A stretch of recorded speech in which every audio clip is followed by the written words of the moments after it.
The shortcut. That's what everyone called it. The old concrete animal pass under the highway. Instead of the long, safe way around, just a damp, graffiti-covered tube, maybe 200 yards of echoing emptiness. I'd used it dozens of times. That night, running late, the choice was simple. 20 minutes in the cold, or 2 in the dark. The silence inside was absolute. A thick, swallowing quiet, broken only by my own footsteps and the distant, watery drip from a crack in the ceiling. My flashlight beam cut a shaky circle on the stained walls, dancing over faded tags and crude drawings. It felt colder than outside, a damp that seeped into your bones. Then my flashlight died. Not a flicker, not a warning dim, just out. The blackness was immediate and total, a physical thing pressing against my eyeballs. I fumbled for my phone, my fingers suddenly clumsy and alien. The screen was dead. A cold spike of panic shot up my spine. I stood frozen, listening to the frantic thud of my own heart. That's when I heard it. Breathing, not mine, heavy. Bit. A thick, labored sound, like air being dragged through a fluid-filled chest. And it wasn't coming from one direction. It was coming from both.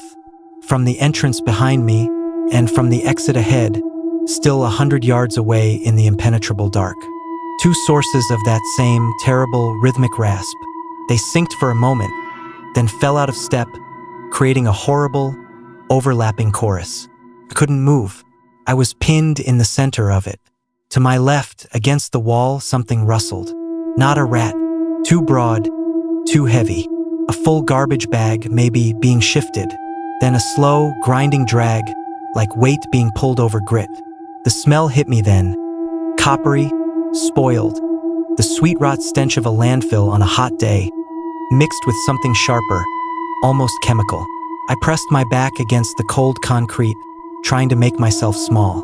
The breathing from both ends grew louder, closer. They were converging. On me. Something large moved past me in the dark.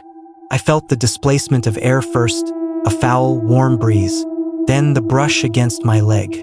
Not a bump, a deliberate, slow, dragging contact, rough like matted fur or wet canvas, and unsettlingly solid. It passed within inches, that awful breathing now directly beside my ear for one heart-stopping second, before moving away, toward the rustling. I think I stopped breathing myself. Tears of pure terror streamed down my face. I was a statue in a tomb, surrounded by things that knew the dark better than I knew the light. With a trembling, desperate prayer, I pressed the power button on my dead phone. A miracle or a curse. The screen flickered to life with a ghostly, low-battery glow, so dim it only deepened the shadows around it. But it was light. I swung it around, the weak beam skittering across the floor, over old bottles and wrappers. Caught the edge of new graffiti, the one I hadn't seen on my way in. The paint was fresh, dark, and slick, almost dripping in the feeble light. It wasn't a tag, not a cartoon. It was a sentence neatly sprayed in stark, capital letters. The animals aren't the ones who use this. As the words seared themselves into my brain, my phone's light pulsed once, a final death rattle, and died for good. But in that last split second of illumination, I saw what lay in the center of the passage, where the rustling had been. It wasn't a garbage bag. In the returning, absolute, and hungry dark, the wet breathing began again. This time, it came from directly in front of me. And this time, it was laughing.